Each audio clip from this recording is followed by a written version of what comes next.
Hi friends, வாங்க இன்றைக்கி பன்னீர் gravy எப்படி செய்கிறதுன்னு நான் உங்களுக்கு சொல்லித்தரேன். அதுக்கு நான் இப்போ ஃப்ரெஷ் பன்னீர் 200 கிராம் எடுத்திருக்கேன்.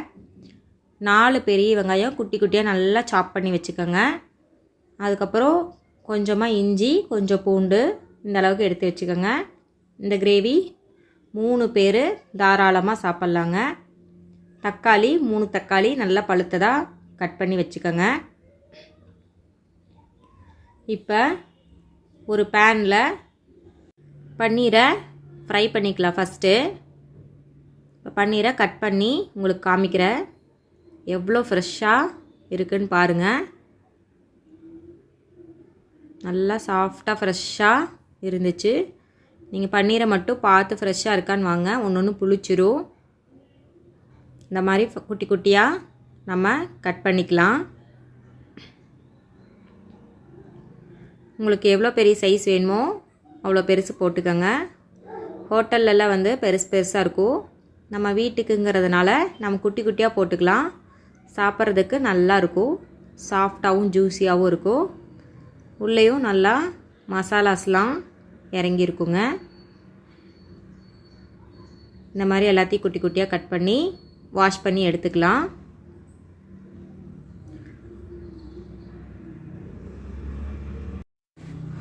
ஒரு பேனில் கொஞ்சமாக நம்ம எண்ணெய் விட்டுக்கலாம். விட்டுட்டு தான் பன்னீரை ஃப்ரை பண்ணணும்.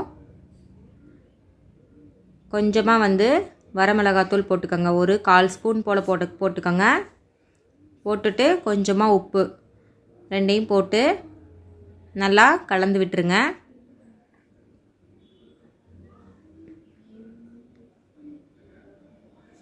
கலந்து விட்டுட்டு பன்னீரை உள்ளே ஆட் பண்ணிக்கலாம். அடுப்பை மீடியம் ஃப்ளேமில் வச்சுட்டு நீங்கள் மிளகாத்தூள் உப்பையும் வறுத்து விடுங்க. இல்லைன்னா மிளகாத்தூள் கரிஞ்சு போயிடும். நீங்கள் பன்னீரை ஃப்ரை பண்ணுற வரைக்குமே அடுப்பை மீடியம் ஃப்ளேம்லேயே வச்சுக்கோங்க.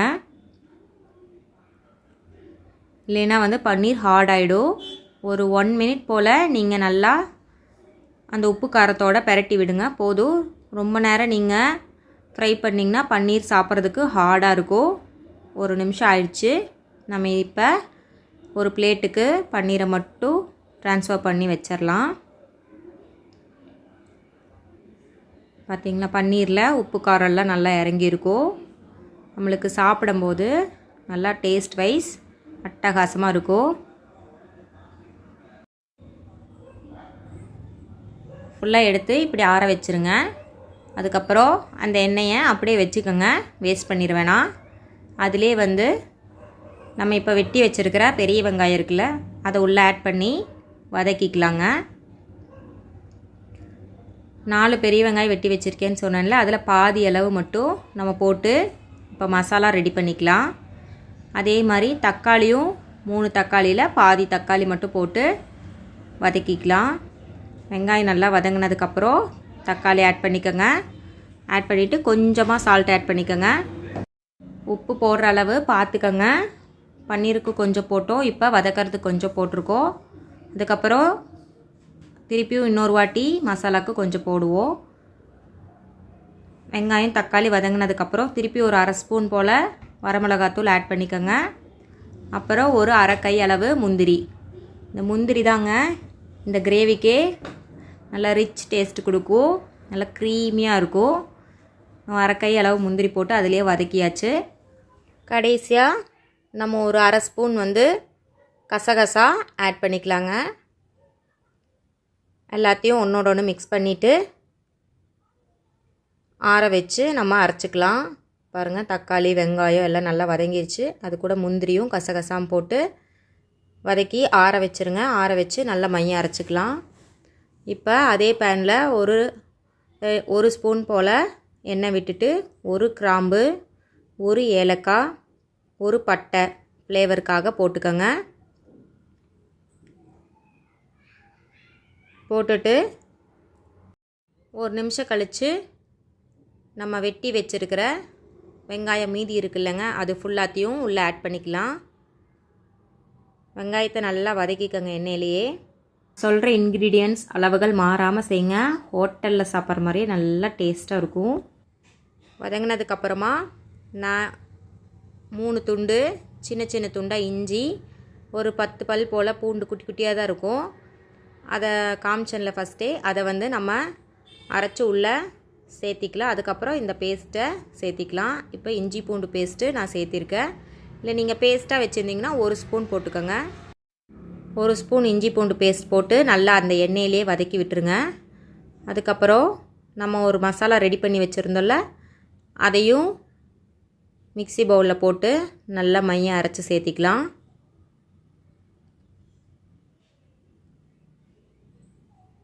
நல்லா ஃபைன் பேஸ்ட்டாக அரைச்சிக்கோங்க.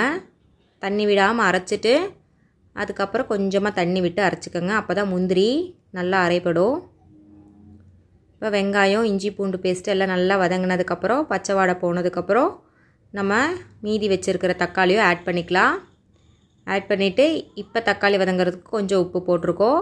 இன்னும் உப்பு வந்து பார்த்துட்டு போடுங்க. 1 ஸ்பூன் கரம் மசாலா ஆட் பண்ணியிருக்கோங்க. அதையும் எண்ணெயிலே வதக்கிட்டு நம்ம இப்போ அரைச்சி வச்சுருக்கிற மசாலாவை உள்ளே ஆட் பண்ணிக்கலாம். பண்ணிவிட்டு அதையும் அந்த எண்ணெயிலே ஒரு பெரட்டி விட்டுருங்க. பெரட்டி விட்டதுக்கப்புறம் தேவையான அளவு தண்ணி நம்ம மிக்ஸ் பண்ணிக்கலாம். ஒரு 2 நிமிஷம் இந்த மசாலாவை அந்த வெங்காய தக்காளி வதக்கணும்ல, அந்த எண்ணெயிலே அப்படியே வதக்கி விட்டுடலாம். உங்களுக்கு அதிகமாக பச்சை வாடை வராது. ஏன்னா நம்ம வதக்கி தான் வந்து அரைச்சிருக்கோம் மசாலா. நிறையா தண்ணி விட்டுறாதீங்க.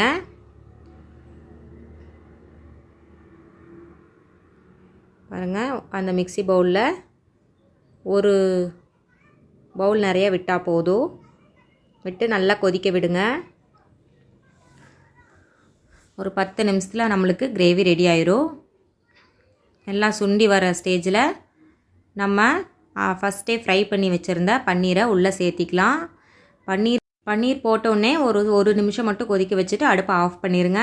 நம்மளுக்கு சுவையான பன்னீர் கிரேவி ரெடி. இது சப்பாத்திக்கு அட்டகாசமாக இருக்குங்க. நீங்களும் ட்ரை பண்ணி பாருங்கள். வீடியோக்கு மறக்காமல் லைக் பண்ணுங்கள், ஷேர் பண்ணுங்கள், சப்ஸ்கிரைப் பண்ணுங்கள். தேங்க்யூ ஃபார் வாட்சிங்.